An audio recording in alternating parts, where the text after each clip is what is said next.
आज है बेटा लेक्चर नंबर 2। ठीक है, आज जो हम लोग चीजें कवर करेंगे वो है, सबसे पहले एक छोटा सा रिवीजन कर लेते हैं, जो बच्चे अगर इनकेस नहीं आए हैं और आप लोगों का एक कनेक्शन बन जाए आज के लेक्चर के साथ। ठीक है, फिर सेकंड जो टॉपिक है इस पे कंसेप्चुअल क्वेश्चन आ जाता है। ठीक है, तो graphical representation of displacement, velocity and acceleration in SHM, ये हम लोग डिस्कस करेंगे। फिर हम लोग सिंपल हार्मोनिक मोशन और यूनिफॉर्म सर्कुलर मोशन में क्या रिलेशनशिप है, ठीक है, जिस इसको ही हम लोग फेजर डायग्राम कहते हैं, ये चीज हम लोग डिस्कस करेंगे। और लास्ट जो टॉपिक है एनर्जी इन एसएचएम, ये तो बहुत ही इजी टॉपिक है, फटाफट कवर हो जाएगा। आपको दो मेजर फॉर्मूले पता होने चाहिए, काइनेटिक एनर्जी का और एक पोटेंशियल एनर्जी का। आपको मैक्सिमम निकालना बोल दें आप वो भी निकाल लोगे, मिनिमम निकालना बोल दें तो वो भी निकाल लोगे। तो सबसे पहले डिस्कस करते हैं, लास्ट क्लास में हम लोगों ने क्या शुरुआत करी थी, पीरियोडिक मोशन से। Yes ma'am. ठीक, तो periodic motion simply any motion which repeats itself identically in a fixed interval of time, उसको हम क्या बोल देते हैं, पीरियोडिक मैम मोशन। जैसे कि रिवोल्यूशन है, ठीक है, आपका जो ये सन है इसके अबाउट जो अर्थ रिवॉल्व करती है, ये एक फिक्स्ड इंटरवल ऑफ टाइम में कर रही है। ये अर्थ जो रिवॉल्व करती है ये फिक्स इंटरवल ऑफ टाइम में करती है। बताइए क्या था वो इंटरवल, 1 ईयर। 24 ma'am 1 year. वो अपनी एक्सिस पे करती है बेटा, रोटेट जो करते हैं, रिवॉल्व जो करती है वो 1 साल में करती है। तो पीरियोडिक मोशन कहलाएगा जो अर्थ का मोशन जो सन के अबाउट है। उसके बाद हम लोगों ने डिस्कस किया था ऑसिलेटरी मोशन। Yes ma'am. तो ऑसिलेटरी मोशन में हम लोग बोलते हैं कि टू एंड फ्रो मोशन होता है। एक पार्टिकल जो वाइब्रेट कर रहा है वो टू एंड फ्रो कर रहा है अबाउट मीन पोजीशन, जैसे इधर गया फिर वापस इधर आया फिर इधर गया फिर इधर आया, तो इसको हम लोग क्या बोल देते हैं, ऑसिलेटरी मोशन। और ये आपके पास जो एक ऑसिलेशन है, मान लो पार्टिकल ने मोशन यहां से शुरू किया तो ये एक ऑसिलेशन हो गया कंप्लीट ये। ठीक है, तो ये बताओ कि ऑसिलेटरी मोशन पीरियोडिक मोशन होगा। Yes ma'am. Yes ma'am. अगर एनर्जी का कोई लॉस नहीं है, ठीक है, तो आपके पास ये पीरियोडिक मोशन है। सिंपली ये आपके पास जो इंटरवल हुआ एक ऑसिलेशन का, इसके इस टाइम के अंदर अब दोबारा से इसका सेकंड ऑसिलेशन होएगा, फिर तीसरा ऑसिलेशन, फिर फोर्थ ऑसिलेशन। ये to and fro motion about the mean position, ये पीरियोडिक मोशन भी है। ठीक है, फिर हम बोलते हैं कि ये जो पार्टिकल जब आपका डिस्प्लेस हुआ तो इसके ऊपर एक फोर्स लगता है टूवर्ड्स द मीन पोजीशन। मान लो अगर मैंने एक पार्टिकल को डिस्प्लेस किया और वो एक फोर्स लगा टूवर्ड्स द मीन पोजीशन, और ये यहां से फिर यहाँ गया, यहाँ पर भी इस पे फोर्स लग रहा है टूवर्ड्स द मीन पोजीशन, तो ये जो फोर्स है इसी को हम लोग लिखते हैं माइनस के एक्स की पावर एन। जो एन होता है वो ऑड नंबर में लिखा जाता है। इसको डिटेल में हम लोगों ने लास्ट क्लास में डिस्कस किया था। ठीक है, अब इसी का एक स्पेशल केस क्या हो जाता है, जब हम एन की वैल्यू को 1 पुट कर देते हैं, उसी को हम लोग क्या बोलते हैं, सिंपल हार्मोनिक मोशन।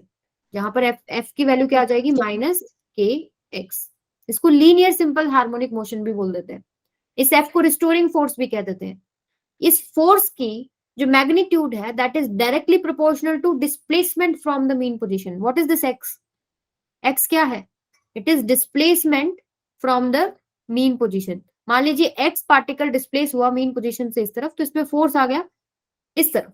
अगर मैं वेक्टर फॉर्म में रिप्रेजेंट कर रही हूँ तो मैं इसको सिंपली के एक्स लिख देती हूँ, और अगर मैं वैसे दिखा रही हूँ कि माइनस के एक्स, इसका मतलब कि टूवर्ड्स द मीन पोजीशन, यानी डिस्प्लेसमेंट के अपोजिट लग रहा है।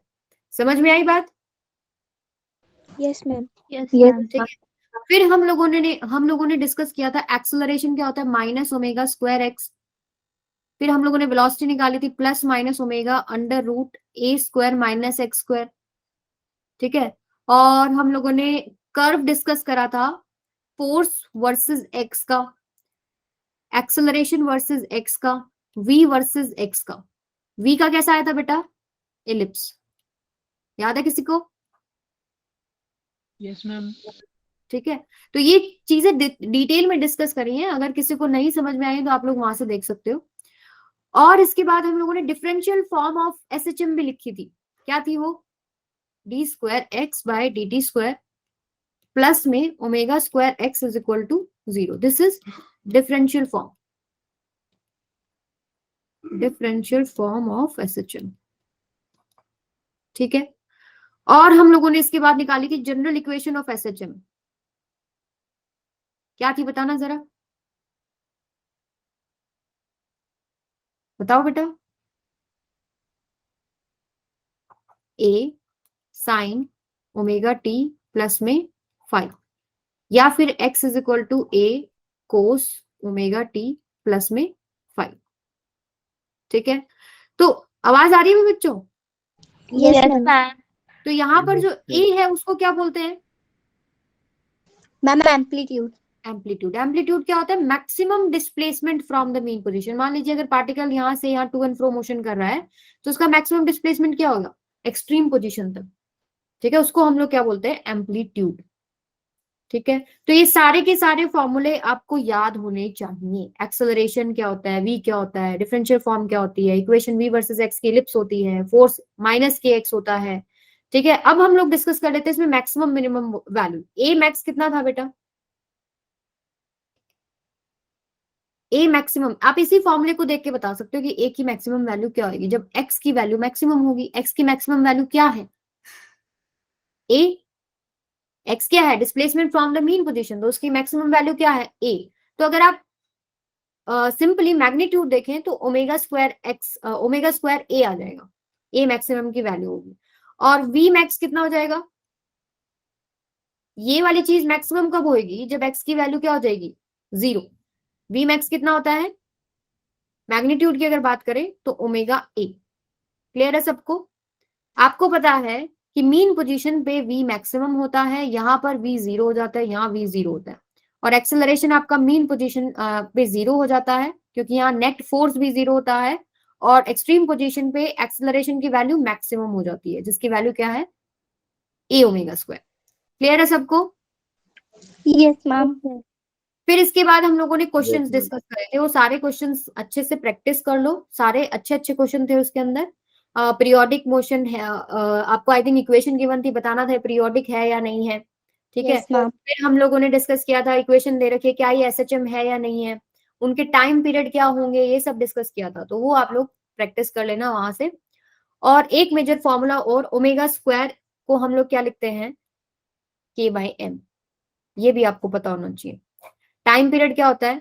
2 पाई बाय में ओमेगा। एसएचएम का टाइम पीरियड क्या है? 2 पाई बाय में ओमेगा। क्लियर है सबको? Yes ma'am. ठीक है, तो ये सारी चीजें डिस्कस करी थी। जो इस पेज पे लिखा है एटलीस्ट इतना तो आपको बिल्कुल दिमाग में रहना चाहिए। आगे चलते हैं, इसका स्क्रीनशॉट ले लो पहले तो। ले लिया? Yes ma'am. आपको ये जो इस पे लिखा हुआ है ये समझना है। अभी एक ग्राफ मैं आपको समझाऊंगी, बाकी दो आप निकाल लोगे। तो मैंने क्या किया, शुरुआत करी है। ये जो टॉपिक है ये graphical representation of displacement velocity and acceleration in SHM. तो एसएचएम की मैंने एक इक्वेशन उठा ली, x is equal to a sine omega t. देखो एसएचएम की जनरल इक्वेशन उठा लो, x is equal to a sine omega t. मान लेती हूँ इनिशियल फेज जो है 0 है। देखो ये फाई क्या होता है? Initial phase. Omega T plus phi क्या होता है? Complete phase. कंप्लीट फेज किसी भी इंस्टेंट पे बता देगा कि पार्टिकल कहाँ है, ठीक है, और किधर मूव कर रहा है। और इनिशियल फेज शुरुआत में जब t इज इक्वल टू 0 पे पार्टिकल कहाँ है और किधर मूव कर रहा है वो बताता है। तो मैंने ये वाली इक्वेशन उठा ली एसएचएम की, x is equal to a sine omega t. इसका मैंने डिफरेंशिएशन कर दिया तो वेलोसिटी आ गई। इसका dx बाई dt करोगे तो v हो जाएगा। साइन का डिफरेंशिएशन क्या हो जाएगा बेटा? कोस ओमेगा टी। और एंगल का डिफरेंशिएशन से एक ओमेगा आगे आ जाएगा, तो ए ओमेगा कोस ओमेगा टी। ये वाली इक्वेशन क्लियर है सबको? Yes ma'am. इसी का डिफरेंशिएशन दोबारा कर दो, क्या बन जाएगा? एक्सेलरेशन। यस कोस मैम। का differentiation minus sign omega T. और एंगल का डिफरेंशिएशन क्या हो जाएगा? ओमेगा। तो ऑलरेडी एक ओमेगा था, उसमें एक ओमेगा और मल्टीप्लाई हो जाएगा, तो ए ओमेगा स्क्वायर कंप्लीट बन गया। तीनों इक्वेशन क्लियर है सबको? Yes ma'am. ओके, सो इसके अंदर हम लोग क्या करते हैं, ओमेगा टी लेते हैं। ओमेगा टी को आप ये भी लिख सकते हो, ओमेगा क्या होता है? 2 पाई बाय कैपिटल टी। तो इसको हम ये भी लिख सकते हैं। तो अब हम क्या करेंगे, देखो एक्स और टी में एक रिलेशनशिप है। मैं ग्राफ प्लॉट कर लेती हूँ एक्स और टी के अंदर। एक्स है displacement from the mean position और टी हो गया टाइम। तो टाइम की अलग अलग वैल्यू ले लेते हैं। आपके पास अगर एसएचएम है ये, तो एक पार्टिकल मान लो एसएचएम कर रहा है, यानी मीन पोजीशन के अबाउट टू एंड फ्रो कर रहा है।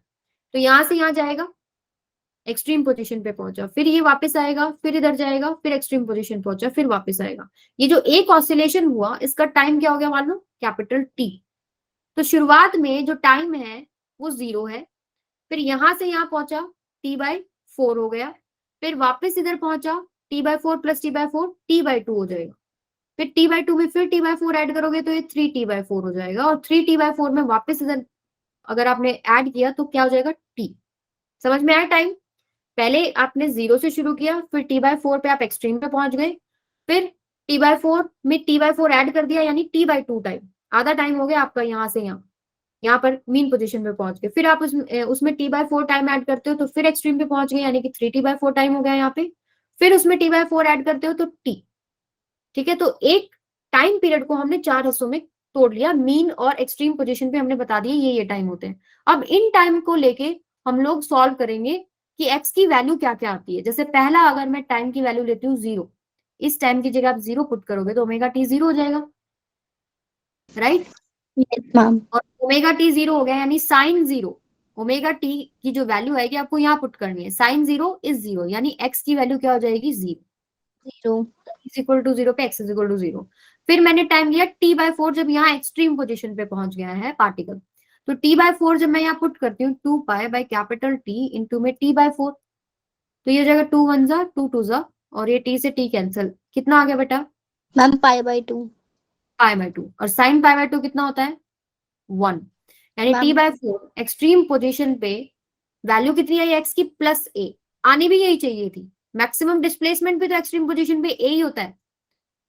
ठीक है, तो यहाँ पर वैल्यू आ गई t/4 पे प्लस a। फिर आगे का टाइम लेते हैं t/2 पे। t/2 पे आपके पास क्या है, x की वैल्यू, तो 2 pi by capital T into t/2, t से t गया, 2 से 2 गया, क्या बचा, पाई, sine pi is 0, right?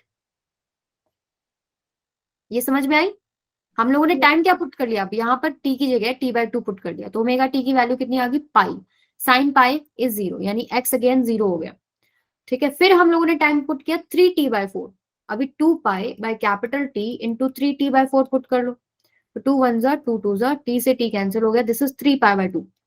Sign 3π/2 कितना होता है बेटा, -1। ठीक है, तो यहाँ पर आपके पास x की वैल्यू क्या हो जाएगी, -a। फिर हम लोगों ने टाइम पुट किया, वापस वो मेन पोजीशन में पहुंच गया t, कैपिटल T। अगर आप कैपिटल T पुट करते हैं तो 2 pi by capital T into capital T क्या होगा, 2 पाई, साइन 2 पाई कितना होता है, 0। तो आप इन पॉइंट्स को कनेक्ट करोगे तो ये वेव फॉर्म बन गई है, x और t के बीच में ये वेव बन रही है। समझ में आई बात सबको? yes, ma'am. अब ऐसे ही आप लोग क्या कर सकते हो, v भी निकाल सकते हो, a भी निकाल सकते हो। आपको सिंपली ये वाले टाइम लेने हैं, 0, capital T/4, t/2, 3t/4 and t। Clear है सबको? Yes, ma'am. ठीक है, तो यहां पर अभी देखो जो कर्व बनेगा v और t के बीच में, वो बनेगा इस तरीके से, और एक्सेलरेशन का बनेगा इस तरीके से। ये जो आपको दिख रहा है ना, ये एक टेबल सा बना रखा है मैंने, इसमें सारी वैल्यूज गिवन है, आप लोग अलग अलग टाइम पुट करके देख सकते हो, मैच कर सकते हो यहाँ से कि आपकी आ रही है या नहीं आ रही। ठीक है, तो अभी आप कंपेयर करेंगे। क्वेश्चन क्या आता है, क्वेश्चन ये आता है कि वेलोसिटी डिस्प्लेसमेंट से कितना फेज आगे है, या उन दोनों के बीच में कितना फेज का डिफरेंस है, या फिर ये क्वेश्चन हो सकता है एक्सेलरेशन और वेलोसिटी के बीच में कितना फेज है, या डिस्प्लेसमेंट और एक्सेलरेशन के बीच में कितना फेज है। तो आप इसको सिंपली इस कर्व को देखकर बता सकते हो कि कितना है। अब देखो जरा, यहां पर इस कर्व को देखो और मुझे ये बताओ कि ये वाला जो कर्व है वो कहां से शुरू हो रहा है, क्या वो यहां से नहीं शुरू हो रहा, क्या ये Yes, वाला कर्व यहां से शुरू नहीं हो रहा? तो यहाँ आप yes, सिंपली दे सकते हो, जब 0 है तो ओमेगा टी 0 है। जब कैपिटल T/4 आपने यहाँ पुट किया था, 2 pi by capital T into T/4 जब आपने पुट किया था तो कितना आ गया था, omega T pi by ma'am. 2। ठीक है, तो यहाँ पर ओमेगा टी बेसिकली आपको फेज ही तो बता रहा है। देखो, अगर ओमेगा टी प्लस फाइव की बात करें, कंप्लीट फेज, हमारा फाइव यहाँ पे 0 है, तो ओमेगा टी आपका फेज हो गया। तो यहाँ पर क्या फेज हो गया, जो वेलोसिटी है वो डिस्प्लेसमेंट से π/2 फेज आगे हो गई। यहाँ से वेलोसिटी शुरू हो रही है, यहाँ से यहाँ तक कितना हो गया, यहाँ था 0, और t/4 पुट किया तो यहाँ कितना आ गया, π/2। तो यहाँ से यहाँ 0 से π/2 तो उसने कवर ही नहीं करा, वो ऑलरेडी उससे आगे है, यानी कि वेलोसिटी डिस्प्लेसमेंट से π/2 फेज आगे है। सिमिलर तरीके से आप वेलोसिटी और एक्सेलरेशन को चेक कर सकते हो। अभी देखो, वेलोसिटी को चेक करो कि एक्सेलरेशन कहाँ से शुरू हो रही है, क्या यहाँ से नहीं शुरू हो रही, ये आगे इस तरीके से चलेगा, तो यहाँ t इज इक्वल टू 0 है और यहाँ पे t is equal to t/4 है। अगेन यहाँ से यहाँ जो फेज का डिफरेंस है वो π/2 है, यानी कि आपके पास एक्सेलरेशन वेलोसिटी से फिर अगेन π/2 फेज आगे है। समझ में आई बात? Yes ma'am. अब क्वेश्चन आ जाता है कि डिस्प्लेसमेंट और एक्सेलरेशन में क्या फेज का अंतर है। तो आप सिंपली बता सकते हो कि ये इससे π/2 आगे है, ये इससे π/2 आगे है, ठीक है। तो ये वाला इससे कितना आगे हो गया, पाई। आप चेक भी कर सकते हो, देखो यहाँ पर 0, अभी आप इसको चेक करो जरा, डिस्प्लेसमेंट और एक्सेलरेशन को आप इसको चेक करो कि क्या इसका कर्व यहां से नहीं शुरू हो रहा।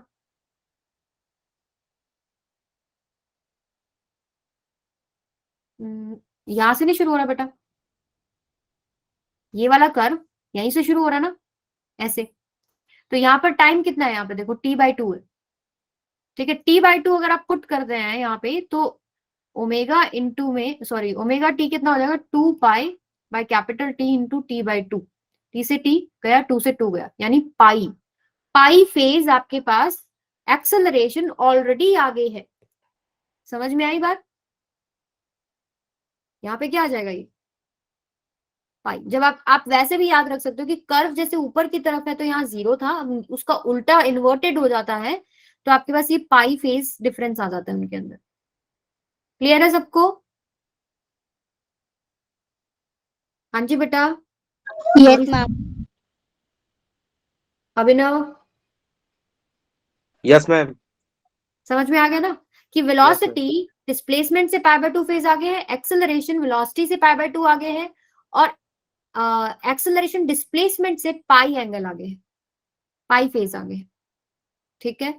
और एक चीज आप नोटिस अगर करें, बेसिक अपना स्ट्रॉन्ग करें जरा, देखो यहाँ पर जो मैक्सिमम आपके पास वैल्यू आ रही है वो ए आ रही है, यहाँ पर प्लस ओमेगा, ओमेगा टाइम्स हो गई, और यहाँ पर ओमेगा स्क्वायर टाइम हो जाती है। ए यहाँ पर क्या है, कैपिटल ए ही है, ये जो ए है ये कैपिटल ए ही है, ठीक है। तो यहाँ पर जो इसका पीक वैल्यू है, यहाँ पर थोड़ा सा पीक छोटा होगा, फिर इसका पीक थोड़ा सा ऊपर होगा, इसमें आपको पता नहीं लग रहा। देखो ये ओमेगा टाइम्स है तो डेफिनेटली जो वैल्यू है वो ज्यादा होगी, और ए ओमेगा स्क्वायर का थोड़ा सा और ऊपर होगा। क्लियर है सबको ये चीज? ए ओमेगा वैल्यू क्या है, यही तो है ना, ये सबसे ज्यादा किस में है, डिस्प्लेसमेंट वी और ए में, ए के केस में, ठीक है। तो आप लोग ये सारी चीजें खुद सॉल्व करके देखिएगा, आपके हाथों में बातें बैठ जाएंगी। चलिए अब हम लोग करते हैं simple harmonic motion and uniform circular motion. देखो आपको ये तो पता है कि यूनिफॉर्म सर्कुलर मोशन एक पीरियोडिक मोशन है, ये हम लोगों ने लास्ट क्लास में भी डिस्कस किया था कि ये एक पीरियोडिक मोशन है, और सिंपल हार्मोनिक मोशन भी पीरियोडिक है, लेकिन एक चीज और आ जाती है कि ये टू एंड फ्रो मोशन भी होता है, yes ma'am. Out mean position. तो इन दोनों के बीच में रिलेशनशिप कैसे हो सकता है, दोनों डिफरेंट मोशन है, वो हम लोग देखेंगे कि कैसे रिलेशनशिप है। मान लीजिए पार्टिकल जो है यहाँ है at t is equal to 0, ये ओरिजिन मान लो, यानी सेंटर मान लो इसका सर्कल का, और ये पॉइंट मान लो x, ये पॉइंट मान लो y, ये z, ये w मान लो। तो जब आपके पास पार्टिकल एक यूनिफॉर्म सर्कुलर मोशन कर रहा है, यानी यूनिफॉर्म स्पीड के साथ चल रहा है, तो ये इधर पहुंचा, फिर आपके पास इधर आएगा, ये इधर आया, और ये इधर आया, ऐसे चल रहा है। तो मान लो जब यहां से यहां पार्टिकल मूव किया सर्कल की फॉर्म में, तो इसका जो प्रोजेक्शन है, प्रोजेक्शन देखिए, इस पार्टिकल का इस डायामीटर के ऊपर प्रोजेक्शन यहाँ आएगा, यहाँ पर जब वो पहुंचा तो इसका प्रोजेक्शन यहाँ आएगा, यहाँ पहुंचा तब इसका प्रोजेक्शन यहाँ, यहाँ पहुंचा तब इसका प्रोजेक्शन यहाँ। तो यहां से जब यहाँ मूव किया तो पार्टिकल का प्रोजेक्शन कहां से कहां मूव कर रहा है, सेंटर से आउटर साइड में, यहां तक। अब हम आगे डिस्कस करते हैं कि पार्टिकल जब आगे की तरफ चला, y से z चला, तो मान लो यहाँ आ गया, फिर यहाँ आ गया, फिर यहाँ, और ऐसे आगे चलता जा रहा है, तो इसका आप प्रोजेक्शन चेक करो, यहाँ आएगा इसका प्रोजेक्शन यहाँ, जब ये यहाँ आया तो यहाँ, यानी कि जब पार्टिकल y से जब z जा रहा है तो उसका प्रोजेक्शन कहाँ से कहाँ जा रहा है, मैम इनर साइड, यहाँ पे, ठीक है। सिमिलर तरीके से हम लोग ZW और W से x बना सकते हैं कि यहां से इधर गया, ये इधर गया, ये इधर गया। राज बेटा नेट में प्रॉब्लम हो रहा है, ऐसे गया इधर और ये, तो इसका प्रोजेक्शन देखो ये इधर आएगा, जब ये आगे मूव किया तो इसका प्रोजेक्शन इधर है, इसका इधर है, ठीक है, तो यानी यहां से जब यहां मूव कर रहा है तो इसका प्रोजेक्शन इधर से इधर गया। ठीक है, फिर आगे जब ये इधर से इधर मूव किया, इसका प्रोजेक्शन इधर आया, यहां से इसका प्रोजेक्शन इधर आया, इसका प्रोजेक्शन इधर और इसका इधर। तो बेसिकली W से X जब पार्टिकल एक सर्कल में मूव किया तो उसका प्रोजेक्शन इस तरफ मूव किया। तो क्या ये कुछ आपको SHM जैसा नहीं लग रहा कि ये मीन पोजीशन हो गई अब? और पार्टिकल जब मूव कर रहा है यूनिफॉर्म सर्कुलर मोशन में, उसका प्रोजेक्शन मीन पोजीशन से एक्सट्रीम पोजीशन तक जा रहा है, ये एक्सट्रीम पोजीशन होगी। ठीक है, वो एक्सट्रीम पोजीशन तक जा रहा है, फिर वापस आ रहा है उसका प्रोजेक्शन जब Y टू Z जा रहा है, फिर Z टू W, और फिर W से वापस जब W से X गया तो इसका प्रोजेक्शन कहाँ गया? W से O। तो ये आपके पास क्या है? एक सिंपल हार्मोनिक मोशन की तरह एक मोशन हो गया उसके प्रोजेक्शन का, कि वो मीन पोजीशन के अबाउट यहां से एक्सट्रीम पे गया, एक्सट्रीम से मीन पे आया, फिर यहां से इधर गया और यहां से आया। और देखो ये जो मैक्सिमम डिस्प्लेसमेंट है ये कितनी है इस केस में? क्या इसका रेडियस नहीं है? क्या इस सर्कल का रेडियस नहीं है ये? R equals to A, right? तो यहां पर अब हमको प्रोजेक्शंस निकालने। Uniform circular motion simple harmonic motion नहीं है, लेकिन उसका जो प्रोजेक्शन है वो सिंपल हार्मोनिक मोशन है। That projection is to and fro motion, किसी भी डायमीटर के अबाउट ले लो। अभी जैसे मैं यहां ले रही थी, ये आपके पास जो डायमीटर है वर्टिकल, ठीक है, इसके ऊपर भी आप ले सकते हो। अभी मैंने लिया है जो हॉरिजॉन्टल वाला डायमीटर, उसके अबाउट मैंने मीन पोजीशन के about to and fro motion लिया है। ऐसे ही आप इसके ऊपर भी ले सकते हो, आपका प्रोजेक्शन ऐसे ऐसे मूव करेगा, अभी ऐसे ऐसे मूव कर रहे हैं। क्लियर है सबको? Yes ma'am. बेटा वीडियो बीच बीच में रुक रही है क्या? ठीक चल रही है?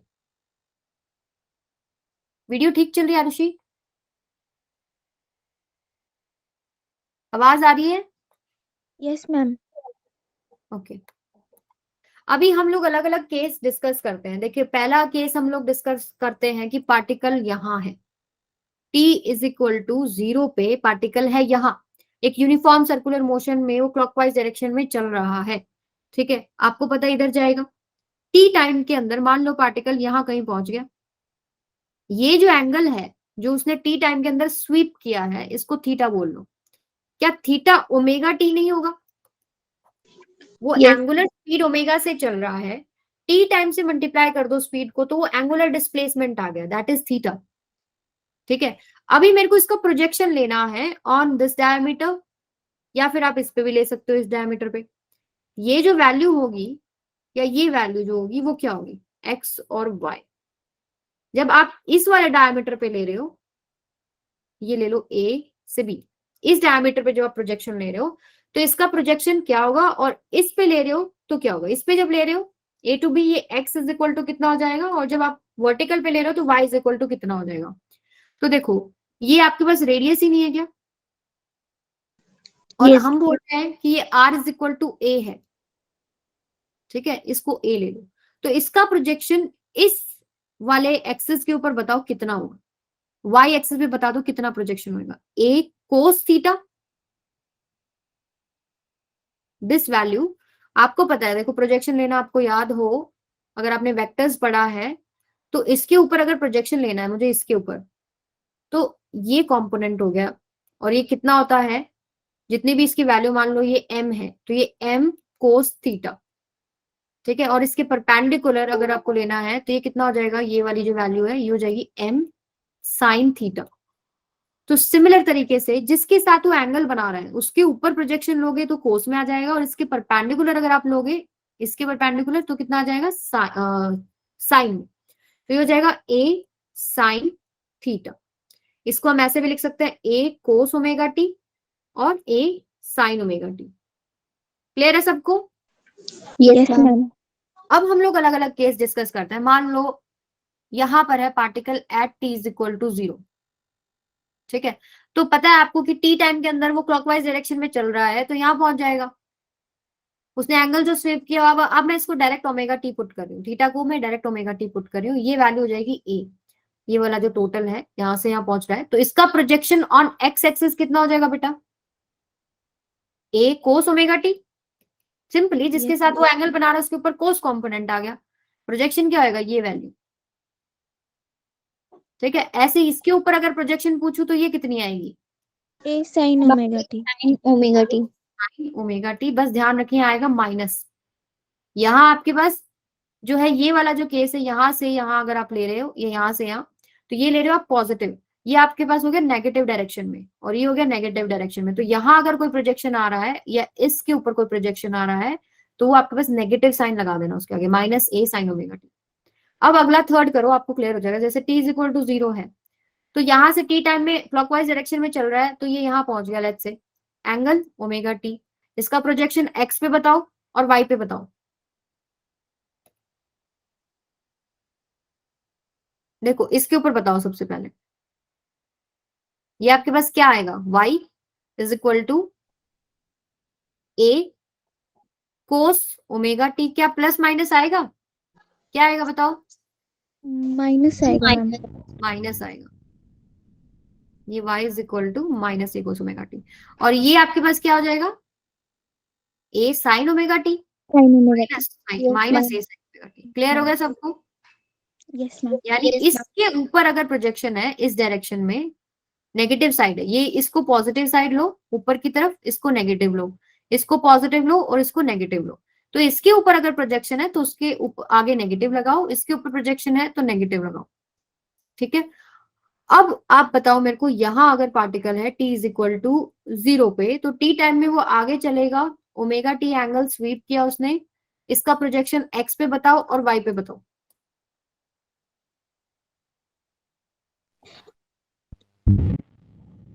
Minus A cos omega T x पे, बिल्कुल सही बात। और वाई पे ma'am minus A sign M plus A omega T. Plus, ऊपर तो प्लस हो गया ना, तो थोड़ा सा Okay. ये ध्यान रखना आपको। ठीक है। Okay ma'am. अब हम लोग ले लेते हैं एक एंटी क्लॉकवाइज का केस। मान लो पार्टिकल यहाँ है और वो एंटी क्लॉकवाइज डायरेक्शन में इधर मूव कर रहा है, तो टी टाइम में मान लो यहाँ पहुंच गया, ये ओमेगा टी हो गया। अब इसका प्रोजेक्शन मुझे बताओ जरा एक्स और वाई में।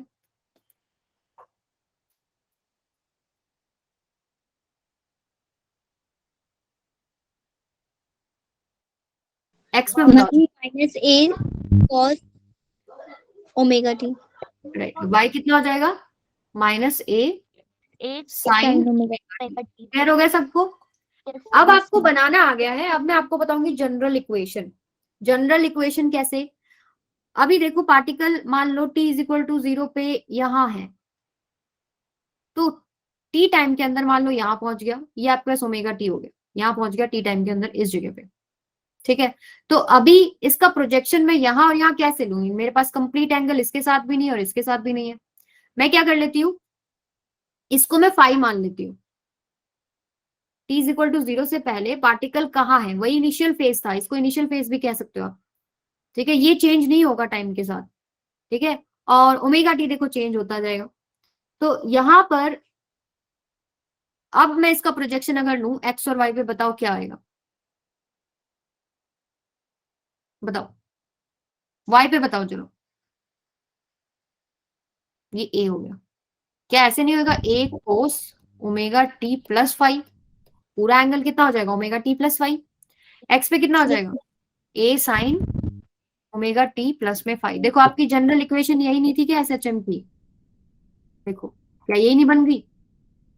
Yes ma'am. यानी कि एसएचएम इक्वेशंस का ये ग्राफिकल रिप्रेजेंटेशन है और आपके क्वेश्चंस को सॉल्व करने में हेल्प करता है। जहां पर भी एसएचएम है आप उसको एक सर्कुलर मोशन की मदद से सॉल्व कर सकते हो। ठीक है, क्योंकि आपको पता है कि इसका प्रोजेक्शन एसएचएम है। ठीक है। अभी आप लोग बताओ कोई भी एक केस इनमें से, हम लोग जनरल इक्वेशन से भी सॉल्व कर लें। एनीवन बताओ जरा, कोई भी बोल दो 1 2 3 4। मैम सेकेंड वाला, ठीक है, सेकेंड वाला ले लेते हैं। X is equal to a sine omega T plus five. Second वाले केस में आपके पास यहाँ पर है ना particle, t is equal to 0 पे यहाँ है, तो यहाँ आएगा टी टाइम के अंदर ओमेगा टी। ठीक है। तो आपको एक्स पे अगर प्रोजेक्शन लेना है तो x is equal to a sine omega T plus में फाइव कितना लोगे बेटा? हमेशा याद रखो, अब फाइव की जब जनरल इक्वेशन को यूज करते हो तो फाइव को हम लोग मेजर कर रहे हैं यहाँ से, यहाँ फाइव इज इक्वल टू 0 है और इससे आगे आप चल रहे हो, तो ये कितना हो जाएगा? π/2, ये वाला एंगल कितना हो गया π/2, 90 डिग्री। तो आपको पता है कि साइन 90 प्लस थीटा कितना होता है, ये रूल्स आपको पता है या नहीं, कि यहां पर सारे पॉजिटिव होते हैं, पहली बात, यहाँ साइन पॉजिटिव होता है सेकंड क्वाड्रेंट में, और यहाँ टेंजेंट पॉजिटिव होता है, और यहाँ कोस पॉजिटिव होता है। ये 0 एंगल हो गया, ये π/2 एंगल हो गया, ये पाई एंगल हो गया, और ये 3π/2 एंगल हो गया। क्लियर है सबको ये चीज? अगर आप मान लीजिए कि sine pi plus some angle है, तो आप जा रहे हो थर्ड क्वाड्रेंट में, तो थर्ड क्वाड्रेंट में साइन देखो क्या है, नेगेटिव। जो इसमें लिखे हैं सिर्फ ये पॉजिटिव है, उसके अलावा सारे नेगेटिव है, तो यहाँ पर क्या हो जाएगा, नेगेटिव। और पाई या फिर 2π अगर आप लिखते हैं तो कुछ भी चेंज नहीं होता, ये आएगा माइनस साइन थीटा। ठीक है, अगर पाई की जगह π/2 होता तो साइन का कोस हो जाता है, कोस का साइन होता है। मान लो अगर मैं ले लू साइन π/2 प्लस में थीटा, तो 90 प्लस थीटा जा रहे हो। अब आप कौन से क्वाड्रेंट में गए, सेकंड क्वाड्रेंट में। सेकंड क्वाड्रेंट में साइन क्या होता है, पॉजिटिव होता है, और π/2 की वजह से साइन का क्या हो जाएगा, कोस थीटा। यहाँ पर साइन क्या आ जाएगा, पॉजिटिव। आई बात समझ में? Yes ma'am. यानी π/2π में साइन साइन रहेगा, कोस कोस रहेगा। फिर आप चेक कर लो कि कौन से क्वाड्रेंट में एंगल जा रहा है, उसके आगे उसके हिसाब से प्लस माइनस लगा दो। π/2 या 3π/2 में साइन का कोस, कोस का साइन, फिर चेक कर लो कि कौन से क्वाड्रेंट में जा रहा है, उसके हिसाब से प्लस माइनस लगा दो। तो अभी मेरे को इसमें बताओ क्या आएगा आंसर। साइन π/2 प्लस थीटा है, कौन से क्वाड्रेंट में गए, सेकंड क्वाड्रेंट में, और सेकंड क्वाड्रेंट में साइन क्या है, पॉजिटिव है, और π/2 की यानी आगे तो पॉजिटिव आ गया, और π/2 की वजह से साइन का क्या हो जाएगा, कोस। Ma'am cos. ठीक है, तो देख लेते हैं क्या हमारे यही आंसर आए थे। कौन सा वाला फॉर्म, ये लिया था ना हम लोगों ने, यस मैम। आ गया ना। ऐसे ही आप लोग y निकाल सकते हो, y इज इक्वल टू क्या हो जाएगा, a cos omega t plus में π/2। तो अभी देखो π/2 प्लस समथिंग कर रहे हो, तो π/2 की वजह से ये क्या हो जाएगा, साइन, ये क्या बनेगा, साइन।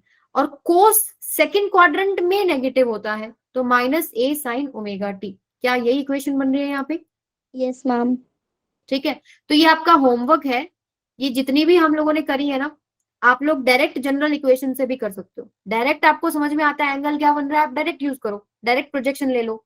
ठीक है, अगर आपको नहीं समझ में आ रहा तो जनरल इक्वेशन में आप पुट कर सकते हैं फाई की वैल्यू, पर याद रखिए कि फाई को हम यहाँ से मेजर करें, यहाँ फाई की वैल्यू 0 है। जैसे ये वाला फर्स्ट वाला जो केस है, यहाँ पर इनिशियली पार्टिकल यहाँ है, तो फाई इज इक्वल टू 0 है अपना, तो फाई इज इक्वल टू 0 कर देंगे तो एक्स की वैल्यू यही तो आ रही है अपनी, a कोस ओमेगा टी, और y की value a sine omega T. कहाँ गया ये रहा। ठीक है, यहाँ पर क्या कुछ गड़बड़ किया हम लोगों ने, हाँ देखो ये y है बेटा, और ये x है, इसका प्रोजेक्शन ये y एक्सिस हो गया ना, और ये x एक्सिस हो गया, तो ये y के ऊपर कोस कंपोनेंट आएगा और x के ऊपर साइन कंपोनेंट आएगा। क्लियर है सबको? Yes ma'am. तो चेक कर लेना इन केस कोई गलती से लिखा गया हो, कई बार दोनों सेम होते हैं ना तो उल्टा लिखा जाता है। ऑलराइट, तो आप जनरल इक्वेशन से भी कर सकते हो। अब हम लोग जनरल इक्वेशन में एंटी क्लॉकवाइज वाला केस भी डिस्कस कर लेते हैं, लगे हाथ। तो मान लो t इज इक्वल टू 0 पे पार्टिकल यहाँ है और ये एंटी क्लॉकवाइज घूमा, तो ये यहाँ आ गया ओमेगा टी। अब मैं कैसे पुट करूंगी जनरल इक्वेशन में, मान लो कि मैं x के ऊपर ही इसका कॉम्पोनेंट ले रही हूँ, तो x की जनरल इक्वेशन है a sine omega T plus में पाई। तो ओमेगा टी तो उसने t इज इक्वल टू 0 से जो t ट्रेस किया हम उसको लेते हैं, और फाई जो होता है वो आपका यहाँ से मेजर होता है यहाँ तक। मतलब आप जैसे आप यहाँ ले रहे थे, अगर ये वाला केस ले रहे थे, तो फाई जब t इज इक्वल टू 0 से पहले यहाँ से उसने कितना लिया है। ठीक है, अगर ये वाला केस ले रहे हो, यहाँ पर phi t is equal to 0 से पहले ये सारा आ गया, यहाँ पर phi t is equal to 0 से पहले ये आ गया, यहाँ पर फाई कितना हो जाएगा, ये हो जाएगा। ठीक है, तो ऐसे ही आपके पास t इज इक्वल टू 0 से पहले वाला सारा यहाँ से अगर हम मेजर करें वो सारा फाई होता है, यानी ये पूरा आ जाएगा। ये पूरा एंगल कितना हो गया, ये π/2, ये π/2, ये π/2, यानी कि a साइन ये हो गया 3π/2। ओमेगा टी अब आपको लेना पड़ेगा नेगेटिव, क्योंकि अब आप पीछे की तरफ चल रहे हो, तो यहाँ पे माइनस ओमेगा टी प्लस में 3π/2। अगर आगे चल रहे होते तो उसमें प्लस ओमेगा टी में कर देती। अभी देखो 3π/2 की वजह से साइन की वैल्यू क्या हो जाएगी, कोस, π/2 3π/2 में चेंज हो जाएगा। अब 3π/2 में से आप माइनस कर रहे हो कुछ, तो थर्ड क्वाड्रेंट में आए, थर्ड क्वाड्रेंट में साइन क्या है, क्या है मैम बेटा साइन? नेगेटिव। तो -a cos ओमेगा टी, ये x की वैल्यू क्या यही आई थी अपनी, ये देखो। Yes ma'am. ठीक है, क्लियर है सबको? तो ये आपका फेजर डायग्राम का कंप्लीट टॉपिक है। जितने अपन ने केस किए, अगर आप लोगों ने ये भी करके देख लिए तो आपको वैसे ही आ जाएगा। ठीक है, एक क्वेश्चन करेंगे, नीट में आया वो क्वेश्चन, डायरेक्ट प्रोजेक्शन पूछा है वाई एक्सिस पे, अभी डिस्कस करेंगे। उससे पहले थोड़े से अच्छे क्वेश्चन डिस्कस करते हैं।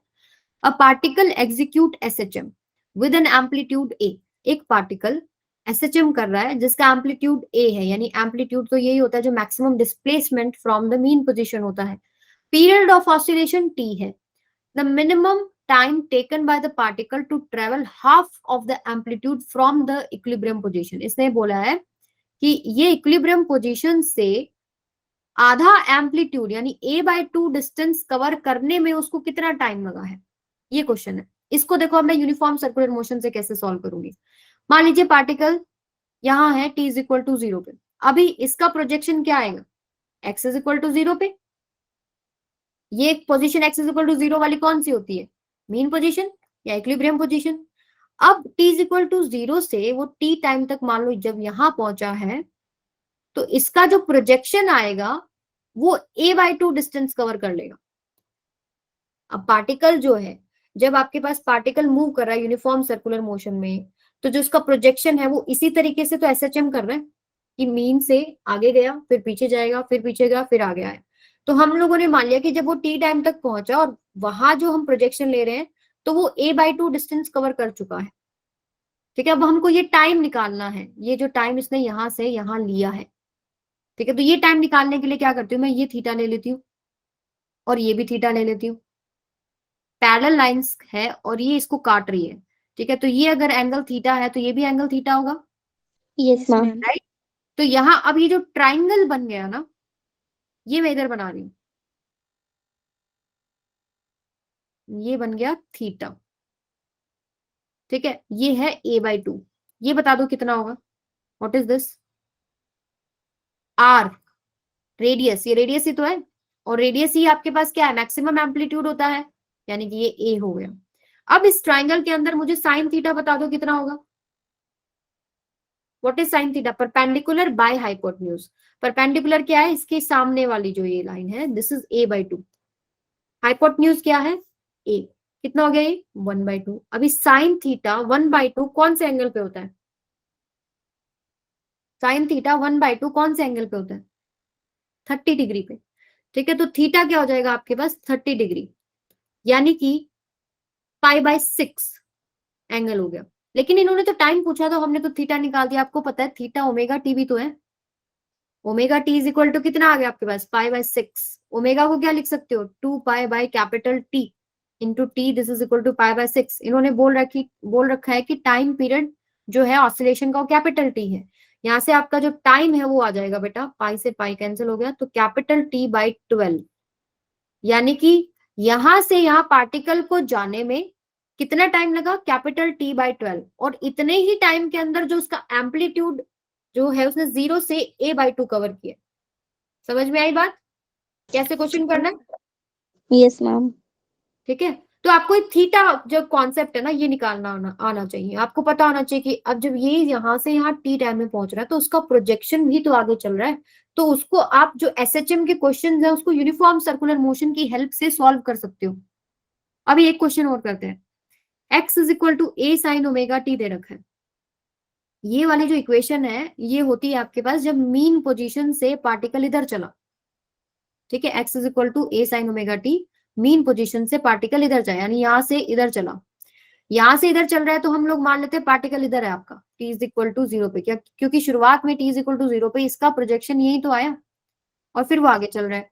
तो ये बोल रहा है कि t1 इज, जब t1 टाइम लिया उसने पार्टिकल ने आगे जाने में, मान लो यहां तक वो पहुंचा t1 टाइम में, तो x इज इक्वल टू 0 से a/√2 हो चुका है। x इज इक्वल टू 0 से a/√2, यानी t1 टाइम के अंदर जो उसका प्रोजेक्शन आएगा वो क्या आएगा, a/√2। ठीक है, तो सिमिलर तरीके से जैसे हमने पीछे किया था, हम लोग इसको थीटा मान लेते हैं, इसको थीटा मान लेते हैं, तो ये आपके पास कितना हो जाएगा, जरा मैं इसको बाहर निकाल लेती हूँ, ये थीटा है। ये a/√2 है, ये आपके पास एम्पलीट्यूड हो गया। तो साइन थीटा कितना हो जाएगा, a/√2 बाय में a, यानी कि 1/√2। अब बता दो साइन की वैल्यू 1/√2 कहाँ होती है, 45 डिग्री पे, π/4। ठीक है, ये आपके पास आ गया थीटा। ये आपके पास एक वैल्यू आई है, हमारे पास अब आ गया थीटा। यहीं पे सॉल्व करते हैं थोड़ा सा।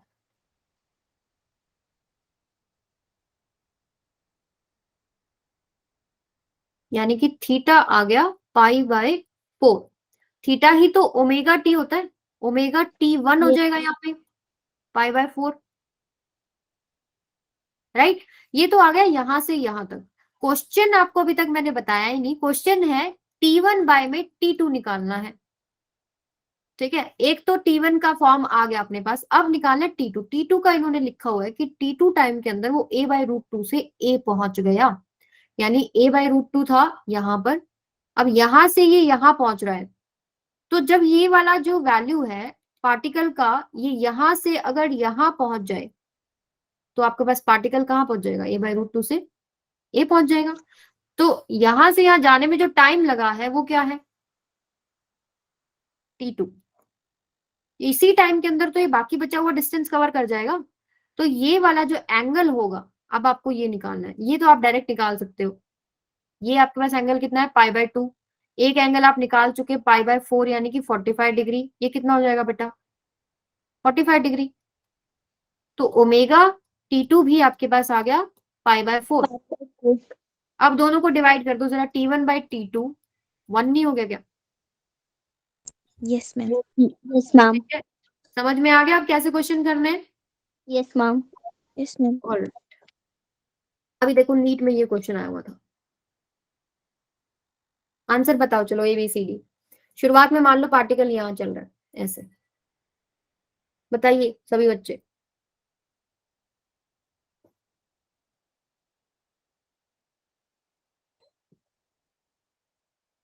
राज अभी वीडियो ठीक चल रही है बेटा,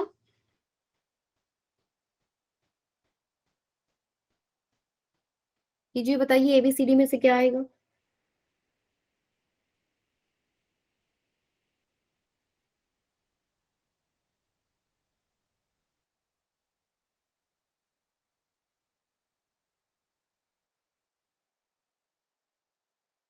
पहले तो देखो टी टाइम में वो आगे मूव कर गया तो उसने एंगल कितना स्वीप कर लिया,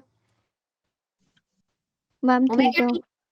Omega अब T. इसका Yes. प्रोजेक्शन पूछा, देखो radius of circle, the period of revolution यानी capital T, initial position and sense of revolution are indicated in the figure. तो बेसिकली सारी चीज दे रखी है फिगर के अंदर कि रेडियस 3 सेंटीमीटर है, टाइम पीरियड 4 सेकेंड है, और कैपिटल P ये पॉइंट है जो T इज इक्वल टू 0 पे स्टार्ट हो रहा है।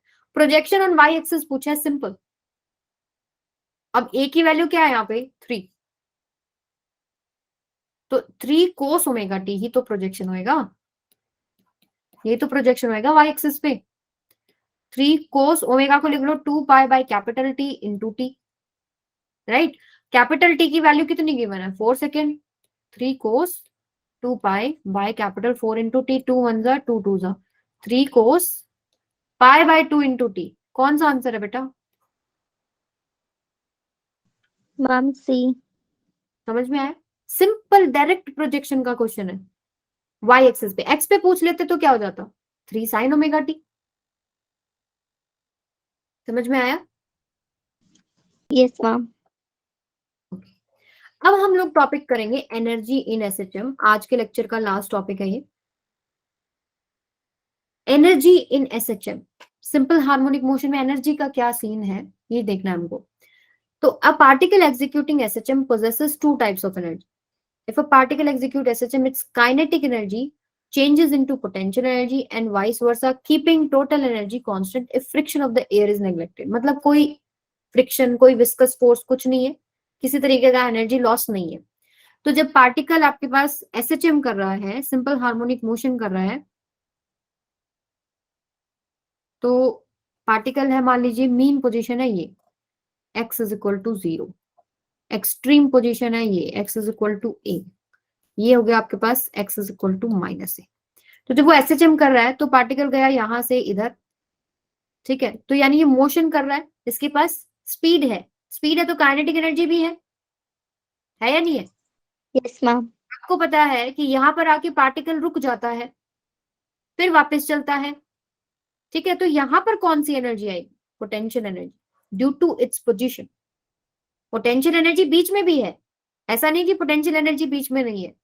इसका कहने का मतलब यह है कि यहाँ जितनी काइनेटिक एनर्जी थी, आपको पता है यहाँ V मैक्सिमम होता है और यहाँ V 0 हो जाता है, ठीक है, यहाँ V मैक्सिमम है तो यहाँ काइनेटिक एनर्जी भी मैक्सिमम होगी, हाफ mv², और यहाँ पर Yes. काइनेटिक एनर्जी 0 होगी।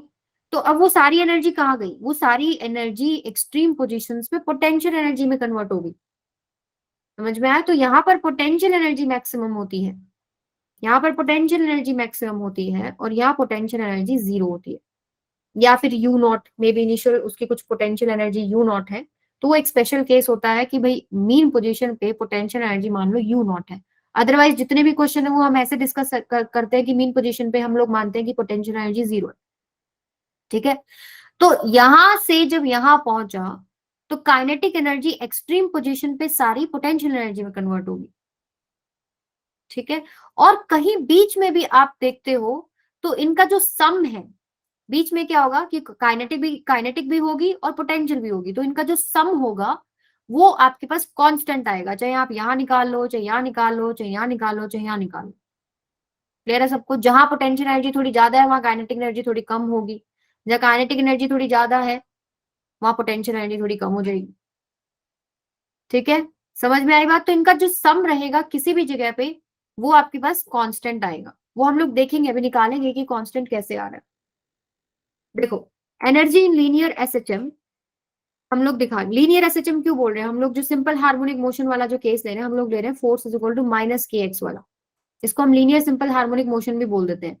हम लोगों ने एसएचएम की इक्वेशन ले ली, general equation x is equal to a sin omega t plus five. हम मान लेते हैं कि जो पार्टिकल है वो एसएचएम कर रहा है अबाउट x एक्सिस, ठीक है। तो displacement from the mean position time से कैसे कनेक्टेड है वो हम लोगों ने देख लिया। अब काइनेटिक एनर्जी क्या होती है? हाफ mv² होती है, हाफ mv²। अच्छा, v आपके पास ये नहीं था, plus minus omega under root a² minus x²। Yes, ma'am. तो काइनेटिक एनर्जी के फॉर्मूले में पुट कर देते हैं, हाफ m ओमेगा² इंटू में a² minus x², Yes, ma'am.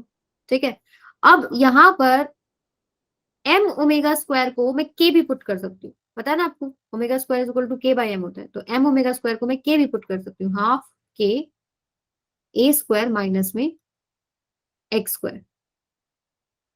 अब इसको देख के मुझे आप एक चीज बताएं कि काइनेटिक एनर्जी की वैल्यू मैक्सिमम कब होगी? इस एक्सप्रेशन की मैक्सिमम वैल्यू कब हो सकती है? आप ये देखो, जब x की वैल्यू 0 हो जाए, Yes, राइट? ma'am. तो यानी कि इसकी वैल्यू, जब x की वैल्यू 0 होगी तब मैक्सिमम हो जाएगी, यानी हाफ k a²। और जब x की वैल्यू आप प्लस माइनस a लेते हैं, x की वैल्यू यानी प्लस माइनस a, अब काइनेटिक एनर्जी की मिनिमम कब होगी? जब x की वैल्यू प्लस माइनस a लोगे तो a² minus a² 0, kinetic energy क्या हो जाएगी? 0। यहाँ पर प्लस माइनस a पे ये 0 आ जाएगी, यानी कि मिनिमम आ गई या मैक्सिमम आ गई। यही चीज तो हम लोग बोल रहे हैं कि जब x इज इक्वल टू 0 है तब v मैक्स है, v मैक्स है तो उसका काइनेटिक एनर्जी भी मैक्स हो गया। उसकी वैल्यू कितनी आई आपके पास? हाफ k a², ठीक है। और एक्सट्रीम पोजीशन पे x की वैल्यू कितनी होती है? या तो माइनस a है या प्लस a है, यहाँ पर आपके पास v क्या होता है? 0 होता है। यहाँ v 0 है तो उसकी काइनेटिक एनर्जी, इसका मतलब 0 है, और देखो हमारे पास 0 आई है, सही आई है, इसका मतलब ठीक कर रहे हैं हम लोग जो कर रहे हैं, Yes, ma'am. ठीक है। तो मैक्सिमम याद रखो, काइनेटिक एनर्जी की वैल्यू कितनी होती है? Half k a²। अब एक इसका एक्सप्रेशन ये भी बन सकता है, अगर हम इस x की वैल्यू यहाँ पुट कर दें, तो हाफ m ओमेगा² इंटू में a² माइनस में x कितना हो जाएगा बेटा? a² sin² omega t plus में 5, करेक्ट। तो हाफ m ओमेगा² a² कॉमन ले लो, तो 1 माइनस में sin² ओमेगा t प्लस में 5, तो 1 माइनस sin² थीटा क्या होता है? cos² theta. तो हाफ m ओमेगा² a² cos² omega t plus में 5, क्या यही नहीं बन गया? Yes, ma'am. ठीक है। चलिए, ये तो थी स्टोरी सारी काइनेटिक एनर्जी की। अब हम डिस्कस कर लेते हैं पोटेंशियल एनर्जी की। पोटेंशियल एनर्जी सॉल्व करने के लिए हम लोग क्या करते हैं, हमको पता है जो ये फोर्स है ना SHM के अंदर माइनस के एक्स, ये एक कंजर्वेटिव फोर्स है। आप लोगों ने पढ़ा हो ये, कंजर्वेटिव फोर्स पाथ पे डिपेंड नहीं करते, ठीक है। तो कंजर्वेटिव फोर्स के अंदर जो work done, sorry, conservative force के अंदर जो potential energy, change in potential energy है, वो होता है minus of work done due to conservative force. इस फोर्स की वजह से जो वर्क डन होता है उसका अगर हम नेगेटिव ले, वही आपके पास चेंज इन पोटेंशियल एनर्जी होता है, ठीक है। वर्क डन को आप क्या लिख सकते हो, फोर्स इनटू में डिस्प्लेसमेंट। मान लो कि पार्टिकल जो है शुरुआत में यहां से इसने शुरू किया, इसका मीन पोजीशन के about to and fro motion था, मान लीजिए यहां से वो एक्स डिस्प्लेस हुआ, ये एक्स है। आपको पता है कि जब ये डिस्प्लेस हुआ फ्रॉम मीन पोजीशन तो एक फोर्स भी आएगा पीछे की तरफ, क्या आता है वो, के एक्स। अगर मैं वेक्टर की फॉर्म में दिखा रही हूँ direction towards the mean position तो सिंपली के एक्स लिख देते हैं, और अगर नहीं दिखा रही होती डायरेक्शन की फॉर्म में और ऐसे लिख दूं माइनस के एक्स, इसका मतलब it is towards the mean position. तो वेक्टर आप लिख दो तो माइनस की आपको लगाने की जरूरत नहीं होती, ठीक है। तो अब फोर्स तो मेरे को पता है, ये एफ डॉट डी एक्स हो गया। मान लीजिए स्मॉल वर्क डन है, देखो इसको ऐसे करो, small change in potential energy हम लोग देखते हैं कितना हो रहा है। Small change in potential energy D U ले लो, minus of small work done आ जाएगा ड्यू टू कंजर्वेटिव फोर्स। अब मुझे टोटल अगर वर्क डन निकालना है तो, या total change in potential energy निकालनी है तो मैं क्या कर लेती हूँ, इंटीग्रेट कर लेती हूँ, ठीक है। मान लीजिए शुरुआत में आपके पास ये हो जाएगा minus F dot D x, ठीक है। मान लीजिए जो पार्टिकल है वो एक्स तक है, इसके ऊपर जो रिस्टोरिंग फोर्स लग रहा है वो हो गया के x.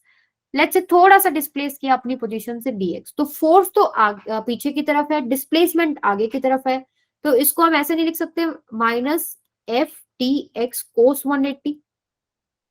F dot D x क्या होता है, ए बी कोस थीटा, उनके बीच में जो एंगल है, ठीक है। एफ डी एक्स यानी कि आपके पास dx है आगे डिस्प्लेसमेंट, फोर्स है पीछे, इनके बीच में एंगल कितना हो गया 180, ठीक है। तो यहाँ पर अब फोर्स की वैल्यू पुट कर लेते हैं, सिंपल के एक्स dx कोस 180 हो जाएगा -1, माइनस माइनस प्लस हो जाएगा, के बाहर आ जाएगा, ये हो जाएगा एक्स स्क्वायर बाय में 2, एक्स का इंटीग्रेशन एक्स स्क्वायर बाय में 2 और इसका इंटीग्रेशन u।